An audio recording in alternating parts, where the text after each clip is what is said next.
Hello, everyone, and welcome to this week's edition of the Village Law SEQFC preview show. My name's Darren. It's been forever, right? It's been forever since we've had a chat and doing one of these shows. I think it's been a month. We've had the Olympics. We've had lockdown. There's been no football. It's just been horrible. I've forgotten all about these teams, the local game. I don't know. Lliam, have you forgotten about the football as well, or are you just enthusiastic as ever? I've forgotten everything. That's why I had to get on at 8 o'clock tonight and try and get a reminder as to where people were. No, it's no, I have missed it. I have missed it. As much as you can miss being out at Briggs Road on a cold Ipswich night, mate. But no, it's good to be back. And welcome everyone tonight. Thank you very much for joining us. It is strange, and it's kind of one of those. In my head, it feels like the season's already over. So it's like, oh, we've got to get back up and running again. So to spark everyone's enthusiasm, we've got some guests, and from the Raw Youth team, we've got Coach Chris Grossman. G'day, Chris. Hey, Darren. How you going? Fantastic. From the FQPL Mitchelton team, we've got Daniel Pennisi. G'day, Daniel. Evening, Darren. Evening, everyone. And from the NPLW, we've got Sunny Coast Wanderers coach Cory Robbins. G'day, Cory. Hey, mate. How are you? Good.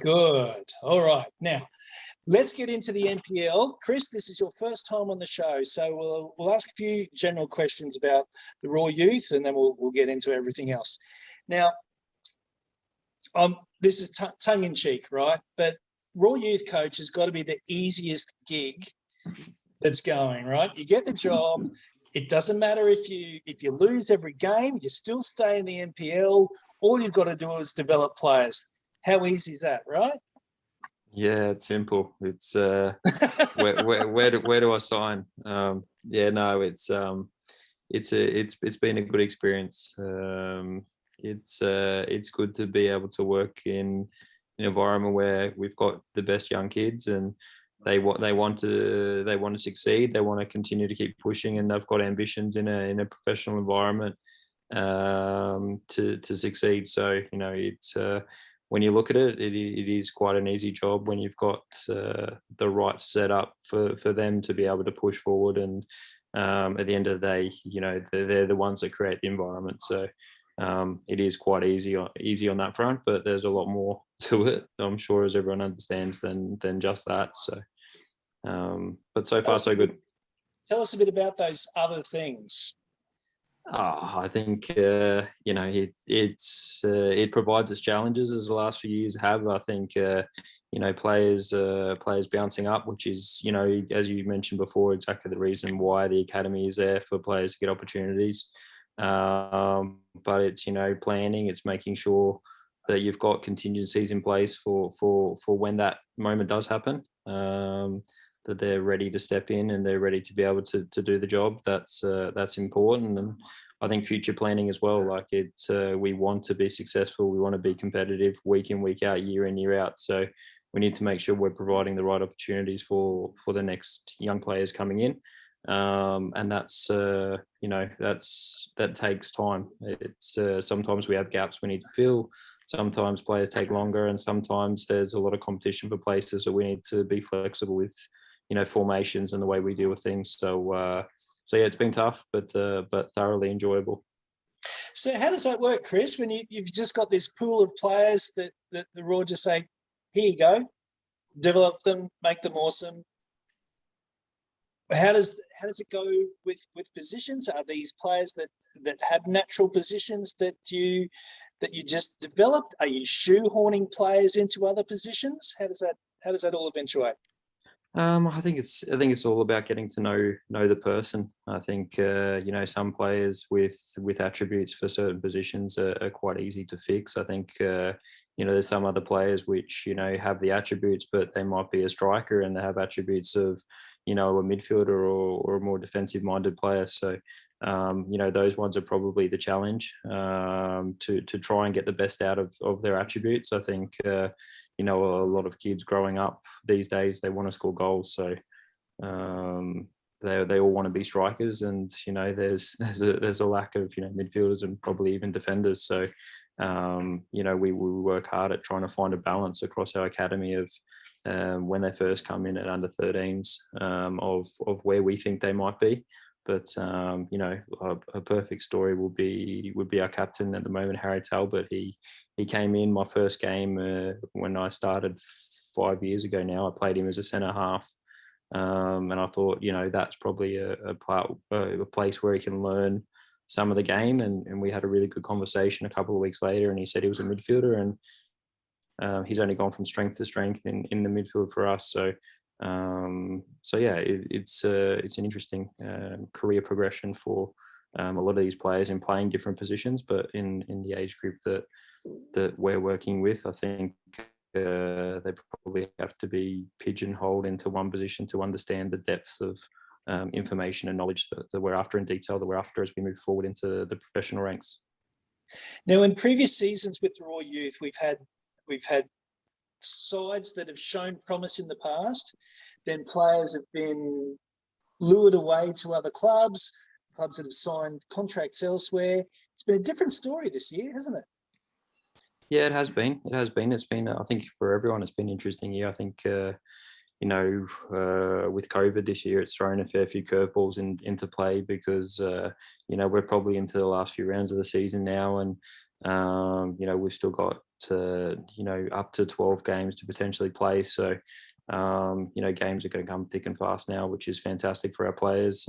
As I said before, there's players they're getting opportunities within the A-League preseason now, which is fantastic, as they have done in previous years. And we now rely on those younger players to step in, and we're confident with the work we've done in the last 12 to 18 months that those players are going to be better prepared this year to be able to step in and stand up. And if they're not, then we have to look at our processes and how we can continue to improve things from our end to make sure that if that is the case, that we are prepared for this moment. Because as much as we want to develop players, you can, for me anyway, I think you can develop winners and you can develop losers. So I think we want to develop winners by players being put in an environment where they're competitive, which is, we believe we've got that environment at the moment. With our under 23 training with our MPL group, it's a squad of 26 we train with week in, week out. And at the end of the day, the players fight training session in, training session out to play on the weekend. So that's been a massive bonus for us. In prior years, it's been all about development. There seems to be a bit of a shift this season about getting results. Is that a rumour or is that a fact? Sorry, mate, you dropped out there at the start. Oh, okay. There's the team's been winning games this season. Is that been a conscious effort to actually manage games better rather than just focusing on developing players? I wouldn't say so. I think it's part of the education of a young footballer to understand. I think, in past years, I think this is my 5th year here now, and, over the past, it's a lot of points that we have dropped because we haven't been able to manage situations in games. I think that's probably been the biggest education point this year, as to how do we manage moments in games while continuing to play good football. So for me, that's a part of growing up, as a part of maturing as a footballer. And it's a big step from MPL football and semi-professional football to A-League football, which for me, and growing up, if you don't learn and you don't understand in the age groups that we're working with now, you get eaten up in the age groups above, because you're dealing with players that are more experienced. They've had years more of exposure to winning football games and managing football games that our players are. For me, if you look at South American football, they're from under 8s to under 15s. They're already dealing with time wasting and those sorts of things to win football games. I think part of our culture is we're very by the rules, and I'm not saying that we're wanting to bend the rules, but it's understanding how to manage those minutes and sort of where to play your football and those sorts of things that have hurt us in the past, which we're trying to educate our boys to improve on. I was looking through some notes this week, funnily enough, and I was looking through an old under 15s game that I commentated on a few years back, and I saw the name Cyrus Demi. Mm-hmm. He's been a revelation for you guys this year, hasn't he? Yeah, he's a fantastic kid. It's there's a lot of really good stories this year for us. I think there's still a long way to go in the season, and there's been some very good moments. I think he's one of them. I'll be the first one to put my hand up. Last year, we didn't pick him for a National Youth League squad. We didn't think he was ready, which looking back at now was the right thing. Well, probably not, but at the end of the day, he's ended up where, we hoped he would. And it's been through a lot of hard work, determination that he wanted to prove people wrong. He's had a really good attitude about it. And he's not where he is at the moment by anything else but hard work, determination, and wanting to be there. So, for some kids these days, unfortunately, that little bit of hard work and grit and a little bit extra it takes, they look for the easy road out, which, we know that there's none of those easy roads in professional football. So I'm really, really happy for him. And I hope that more players within the academy can take inspiration from him, and even that aren't in the academy, that can look at other roads that they can make into professional football, because he's a fantastic story in itself. All right, let's take a look at this weekend's fixtures. I'll throw everyone else here in the mix. We've got Ryan Mooney with us as well, who's currently the interim coach at Samford Rangers. G'day, Ryan. Let's go through the games. I'll get your take first, Chris, and then I'll throw it open to everyone else. So we've got Gold Coast on Friday night hosting Capalaba, Moreton Bay taking on Brisbane Strikers, Peninsula Power against Lions, there's a beauty, Logan Lightning taking on Mackay. You're travelling to Compass Grounds to take on Redlands United this weekend, Chris, and Olympic against Gold Coast Knights, another cracker, and Easts up against Sunny Coast Wanderers. Redlands United should have enough to get the points there, you'd think? I think they're all going to be tough games this round. I think it's hard to say, how many sessions teams have had on the training track, where players have come back, how much exposure they've had to any physical activity during the lockdown period. So, I'm confident our boys will be ready at the end of the day. As everyone's alluded to, we'll have some players that won't be available, but I'm confident with the players we will have, we'll be very competitive, and the challenge will be for our boys to turn up and keep delivering performances. We're not going to have any excuses. I'm expecting a tough game, but I'm expecting the next few rounds to probably shape how things look for the remainder of the season. So I'll throw it to you now, Lliam. What's the pick of the games for you?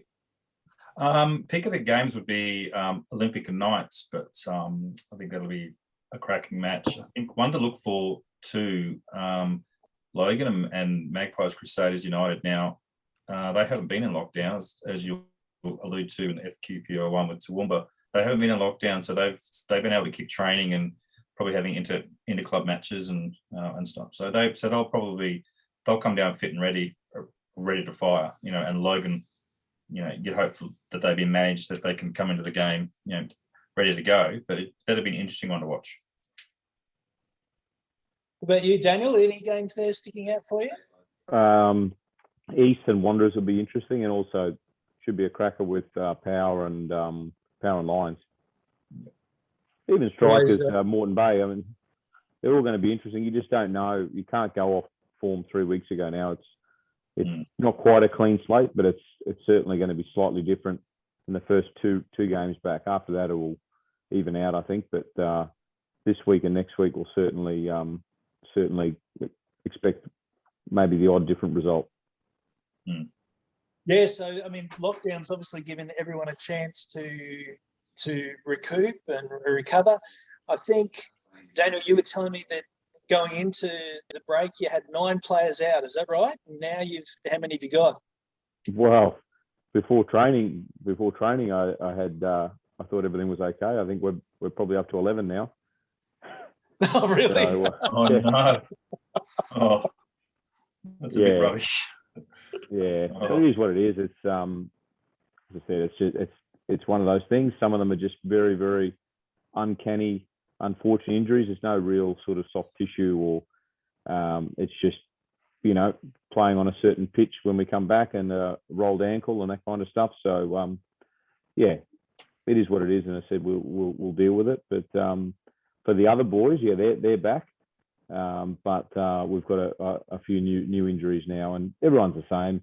You try and do what you can to maintain and do strengthening and stuff over the period. But when you get back into training, you don't. We certainly didn't up the ante too quickly, but everyone's bodies react differently. So we'll see if the boys okay for this week. If not, we're not going to put the cart before the horse, and we ease them back for next week or the week after.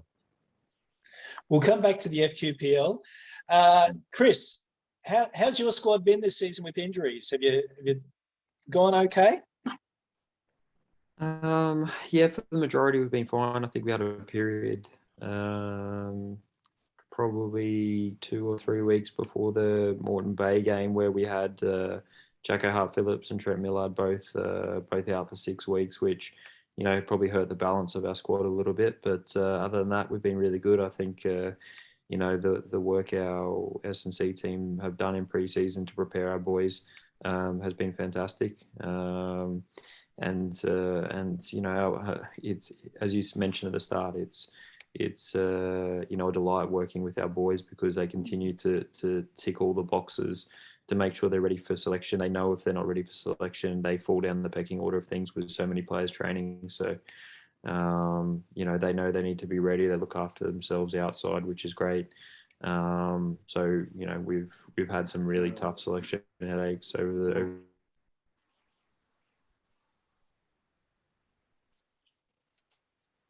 be even tougher because players want to play in games, which could determine the outcome of our season.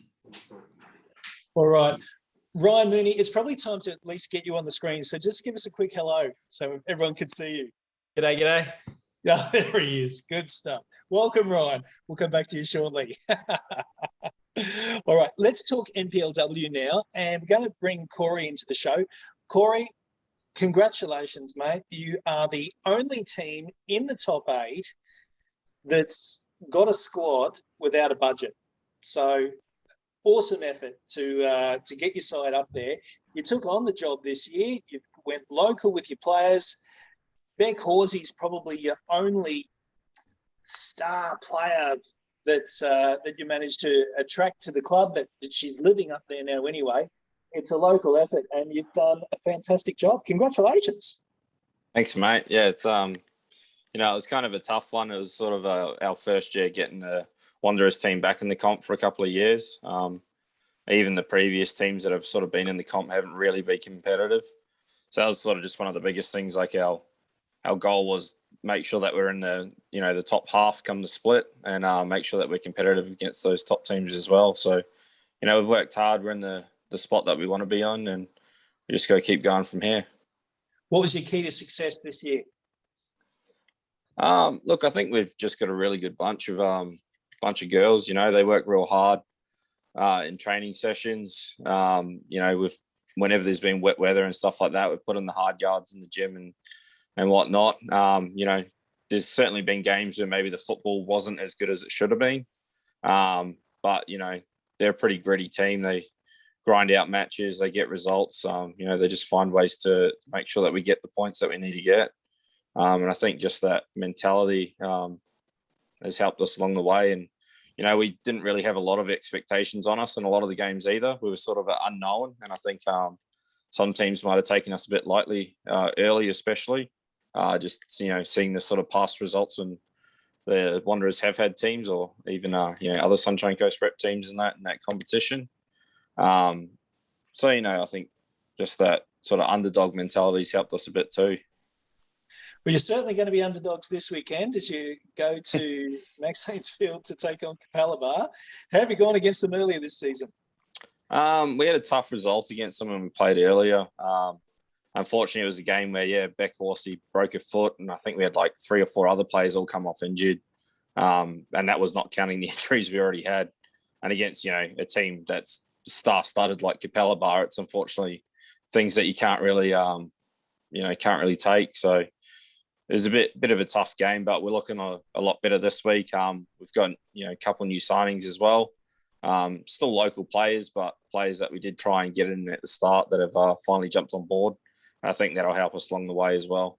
Drop some names, Cory. Well, Chanel Harris is a big one. She come from Caloundra. Her partner Ethan also plays in our men's team, so I think that might have helped. But she's in the local league. When I was coaching in there, she was always easily the best striker on the coast, and she's only had a couple of appearances off the bench before we unfortunately had lockdown and stuff like that. And she already 2 20-minute appearances, and she's already got 3 goals. So she's a definite threat against any team in this competition. All right. And as we mentioned on previous weeks that with this split now that there'd be relegation from the top and bottom leagues, that's not happening. You're there for the rest of the season and beginning of next season, right? Yeah. So there's no relegation for the top half for this season anyway. That'll come in next year. It's just the bottom half. So the WQPL, whoever finishes top there will possibly gain promotion. So I think there's quite a good battle down there with 3 teams at the moment. So, we can look at just sort of trying to improve those results against those big teams like Lions, Capella Bar, Gold Coast, Souths has been fantastic as well, and look to build for next year.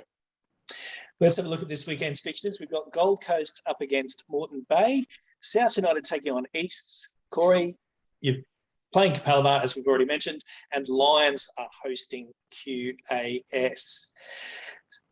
It's basically a free hit for you guys from here on in, right?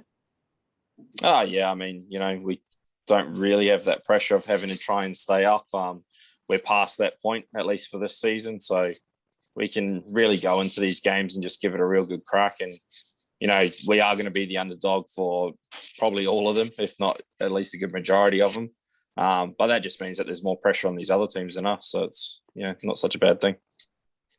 All right. And looking at the FQPL2, we'll just quickly run through those fixtures. Virginia are taking on Mitchelton, Peninsula Power hosting Olympic, The Gap have Logan Lightning, Brisbane City taking on Western Pride, and South West Queensland Thunder have Dubai. Good stuff. All right, Daniel, let's come back to you now.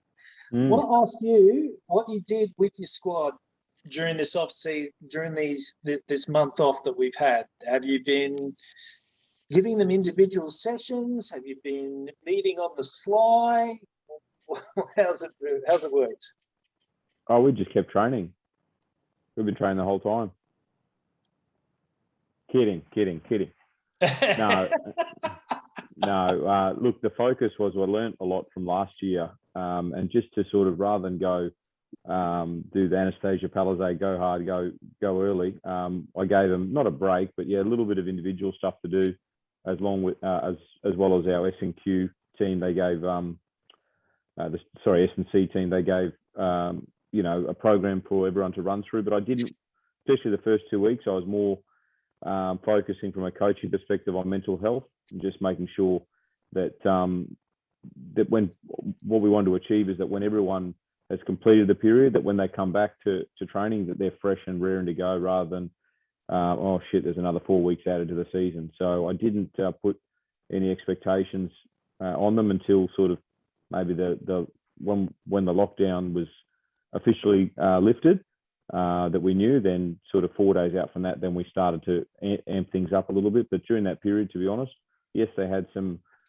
strength and conditioning and obviously running and stuff, but I didn't put a lot of emphasis on it. As I said, I just want to make sure everyone was fresh. All right, let's have a look at this weekend's fixtures. Friday night, Lliam's mob, Western Pride are taking on Holland Park. Wolves taking on South United. Southside Eagles up against Ipswich Knights. Mitchelton, we've got the Thunder, who you say have been training the entire time. Lucky Apparently. Thunder. Sunny Coast hosting Brisbane City, and Rochdale Rovers have the bye. Lliam, I'm going to throw this over to you, mate. Okay, so I think Ipswich Knights, they start near to getting a few results soon if they want to stay above that drop against Southside Eagles. Southside Eagles, they were on a little bit of a run there towards the end of before we had the break. Brisbane City. Look, I don't think anyone's going to be catching them. As I mentioned off air before, just looking at the games played with Brisbane City, they have a number of games to catch up before they have to be playing these rounds. I think there were 13, and I think the most someone's played, I think, is 17. I think I haven't got the. Yeah, so Rosestock Rovers are currently top of the league, having played 4 fixtures extra by 1 point. So they're going to be a busy club over the next few weeks. So it'll be interesting mental battle as well with them about how they get the players up. That they've got the benefit of a bit of a gap there, but it only takes 1 or 2 injuries, as we know, and with the games coming up, the amount of games they've got to catch up and stuff, anything can happen. So they'll be wanting to manage that pretty well. Well, Lliam, if City lose 7 games, they could finish 3rd. Thanks for that, Dan. If they lose that, I don't think they're going to drop a game, honestly. They won't.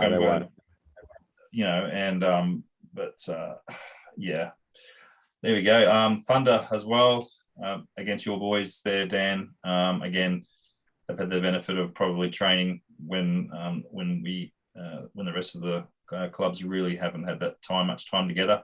So yeah, wish you luck with that. That's kind of a semi-final replay from last year, isn't it? Sure as is. well? Yep. Yeah. Except you're at home this time, so no, good luck. All right, let's bring Ryan into the chat now. G'day, Ryan. Now, you are the interim coach at Samford Rangers after Paul Brownlee has now joined the team at Caboolture. Is that correct? Yeah, so I'm filling in for the rest of the year at this stage. I'm at Samford, so just taking the reins and hopefully leading the boys into the top 4. Only 4 points off. Who's to say it's not realistic? So what was the story with Paul? Prefer not to say. I'm not going to go into details with that. What happened. And our focus is 100% moving into the finals at the moment. So we're just going to focus on what's happening from here on in rather than focusing on what has happened. All right, I'll fill in the blanks for you. So TK was the coach at Samford last season. Paul was obviously in the club in some capacity. TK goes to Caboolture. Paul takes over as the senior coach. And then during this lockdown, TK's obviously had a word, and Paul is now an assistant coach at Caboolture. Ryan, you've stepped up. All right, so how's it been for you with putting all the pieces back together? Have you found it an easy job to take on? Look, it's a very, very young squad. Fair bit of inexperience, especially at this sort of state level. So stepping in, seeing the boys, their performances, their performances haven't been as bad as results have shown, to be honest. And it's about just changing the culture, getting it competitive and getting the boys hungry to get a win. So really a lot of it's focusing on the mental health, psychology, getting the boys hungry, getting the fire in the belly, especially after 4 weeks off. So that's really been the goal since stepping in, is just getting that mentality, getting them hungry and fighting for it. And how have you done that, mate? Have you dangled a little bit of steak over the middle of them in a training session? Just let them fight over the steak.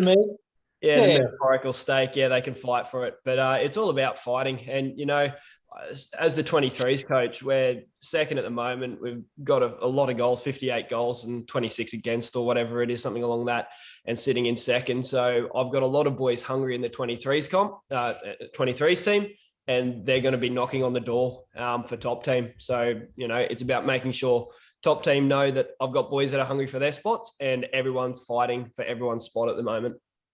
So are you retaining your place as the under-23s coach? So I'll be taking both squads at the moment, yeah.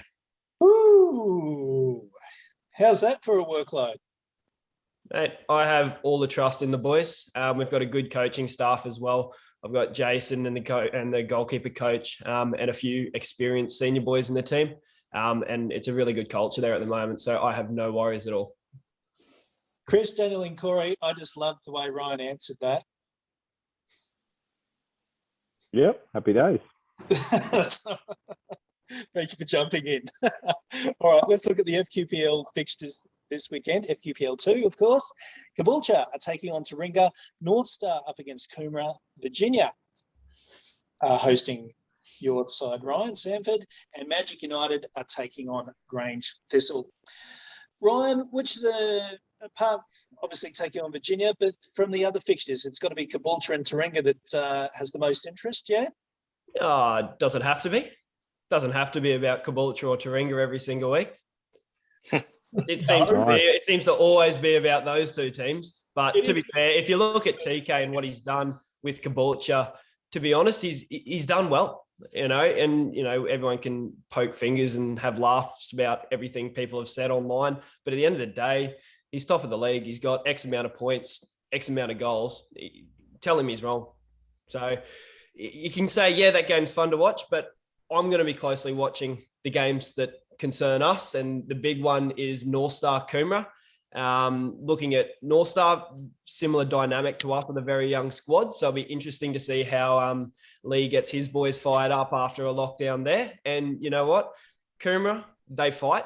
They can pull off a shock result. So I'm, as much as you want to say I'm hoping for a result there, but, I think that could be a very interesting fixture as well, especially if Coomera have something to fight for the rest of the year. They want to instill some pride back in the club, back in their team, get those dubs under the belt. And North Star are still fighting for their top 4 spot as well. So, I think that could be a very fiery and, a fair few goals in that one as well. Could be entertaining. Given that it's Caboolture, Taringa and Grange, have you sort of watching the teams gone, yes, they are clearly the best 3 teams in the comp? Yes and no. In patches, you look at the league as a whole. It's a baby league. So for consistency's sake, I don't believe anyone's consistently been amazing this year. On their day, anyone can beat anyone. But in terms of player talent and player experience, those 3 teams have the most experienced players, have generally the better players, and they're where they are based off that merit. So, where they are at the moment, I think they deserve to be. But, give the inexperienced boys in some of these other teams a crack 3-4 years' time, they'll be above and beyond. Interesting stuff. All right. So we've got no prior games to talk about. It's all about the future now. And after being a bit apathetic about getting back into the football, I was sort of half wishing that they just call it off and let it be done with. I'm excited now. And it's all thanks to you guys. So thank you very much for the chat. One thing I do want to mention before we go is that FQ announced during the week that Matt Mackay has joined the Football Queensland Board of Directors. Lliam, that's got to be a great decision, right? Great appointment. Oh, yeah, look, yeah, absolutely. I mean, Matty's going to come first of all, with a bit of credibility as well to Football Queensland. Maybe, I don't know, was he brought in to settle a few things? I don't know, but hopefully he will come in and bring his experience that he has from around the traps and bring in some good decisions, and hopefully, he sees Football Queensland and all the football within the state. I hope he has a good say in what goes on going forward, considering the amount of changes that have happened over this last 12 months or so with Football Queensland. It'd be good to finally get some sort of stability there, and hopefully he'll bring that. Chris, he's one of your old boys. What do you make of the decision or the appointment?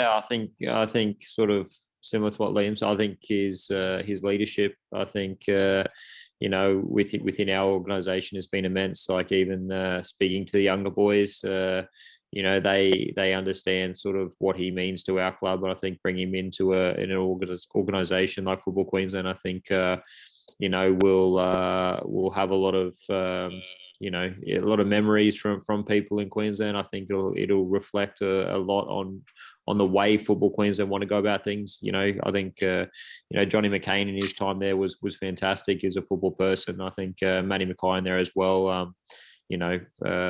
School football he coached this year as well, so I think he brings that little bit of aspect as well, which we need to work together to move the game forward in the state. I think him working within the school football ranks this year will give everyone a different perspective of how we can achieve that. Because you know, at the end of the day, I think we've spent too many years now, you know, fighting fights we don't need to. We all want to push in the same direction to move the game forward, and I think you know, hopefully his views now will be warranted, and we can help move the game forward together.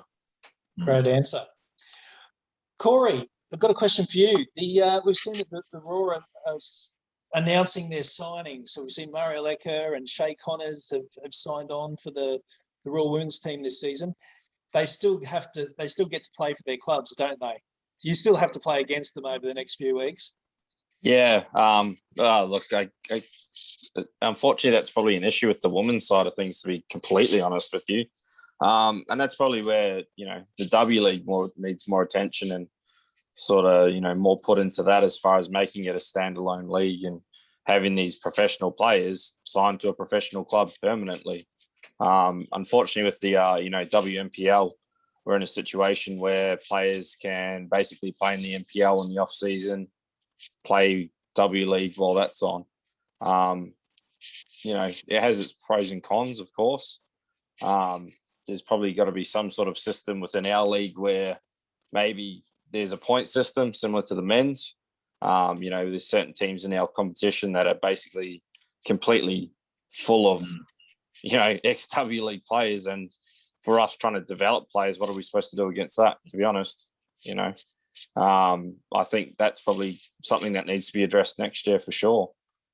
The men's comp used to be like that when I played, that the players from originally Brisbane United, but then Brisbane Strikers, in the off season used to be divvied out to the clubs. So I remember playing at East, and Matt Mackay and Shane Stefanuto were billeted out to us, but I think it was 2 or 3 per team. When I was at City, we always used to get it. All the QAS boys used to come. Four QAS players would go virtually to each club. So that's what used to happen with the men. And you know, I don't know. They'll have to work out something with the women, I guess, but probably to even it out a little bit. What's your take on that, though, Daniel? Was that a good thing to have those guys coming in? It was brilliant. It was absolutely sensational, even for the younger players. Like at that stage, I was the first time I was 18, and then the NSL players coming down, and even, you know, just training with them, seeing them there was a different level. So it raised the bar. And then you know, when they left, you know, we were all at a better standard. So yeah, I think I thought it was good. Yeah, I think you know, 100%. Like, you know, we've got back horses, so we're lucky there. You know, fantastic experience for those younger players. I think, and that's where maybe a point system probably needs to come into our league, as far as maybe those W League players coming down will end up more dispersed between the teams, rather than it necessarily maybe coming down to who's got the most cash and can afford to get them in. Because, you know, it could only benefit the competition if they're more widely spread out and you've got 2 or 3 in the team, due to the fact that that's all the team may be able to sign. You know, it's going to help the development of players actually coming through the ranks, not necessarily, I guess, like buying successful maybe one season before they then go on professional contracts and they leave again. You know, I think having 2 or 3 maybe they could do a draft is fantastic. Yeah, do like exactly. A draft, and you know, the clubs based on their positions can maybe bid for it, or the location. Yeah, 100%. You know, I think there's plenty of benefits of those players coming down, the experience, the professionalism. It shows these younger girls what it takes to get to that level if they want to, you know, push themselves and get to there. I think it's just something that probably needs to be addressed and sort of monitored a little bit more. Very good. All right, Lliam, do you have anything you'd like to bring up before we finish up the show? I don't know, do I? I don't think so. I didn't say anything off air to say remind me. No, I just think that the likes of the women's FQPL and the FQPL for the men's, it's going to be an interesting ride the next 4 weeks. There's still a battle in that mid pack there, from 4th and 5th down right down to the bottom. So whoever's fastest off the mark I think FQPL women as well. I think with the top 3 there, that's going to be a good battle. So, mate, I'd look, cast your eyes over all the leagues. There's lots of battles in there that are yet to be won. All right. Good stuff, guys. Good hit out. Good to, what do they call it? Get a dusting off, or get some run back into the leagues, that sort of thing. We're back up and running again. I don't know what that was. The host certainly needs the practice. Wow. All right. So, Chris Grossman, thank you very much for your time this evening. No dramas. Thank you very much for having me. Good luck for the rest of the season. We will be watching with interest. Daniel, as ever, great to have you on the show. Pleasure, mate. Thank you for having me. All the best, guys. Cory, well done again. Good luck in the next few weeks. Thanks, mate. Cheers. And Ryan, well done stepping up at the last minute. No worries, Darren. Keep an eye out for Samford.